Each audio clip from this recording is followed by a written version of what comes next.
Sir वो जो bundle लेकर भागा था। গোটা ভারত জুড়ে আলোচিত কাহিনীর উপর ভিত্তি করে নির্মিত হয়েছিল চলচ্চিত্র সির্ফ এক বান্দা হি কাফি হ্যায়, যেখানে মুখ্য চরিত্রে অভিনয় করেছেন মনোজ বাজপেয়ী। মনোজ বাজপেয়ীর চোখ ধাঁধানো অভিনয়ে সিনেমা আরও জীবন্ত হয়ে ধরা দেয় দর্শকের চোখের সামনে। ভক্ত অনুরাগীদের জন্য নতুন খবর এই যে সির্ফ এক বান্দা হি কাফি হ্যায় নির্মাতা অপূর্ব সিং কার্কি আবারও নিয়ে আসছেন লোমহর্ষক গল্পের এক ছবি।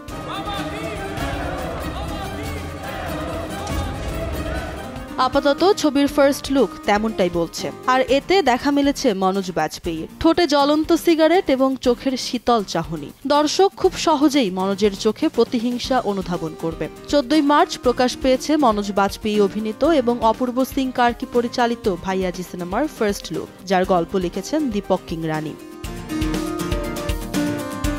এর আগে গণমাধ্যমে মনোজ নতুন সিনেমা নিয়ে নিজের অনুভূতি প্রসঙ্গে বলেন, ভাইয়াজির দুনিয়ায় পা দিয়ে আমি শিহরিত।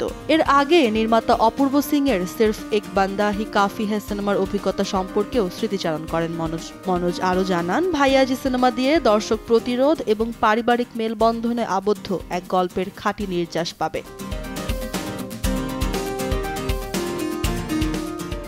2023-এ মনোজ বাজপেয়ী অভিনীত জোরাম সিনেমা দর্শক সমালোচকদের প্রশংসা কুড়িয়েছে।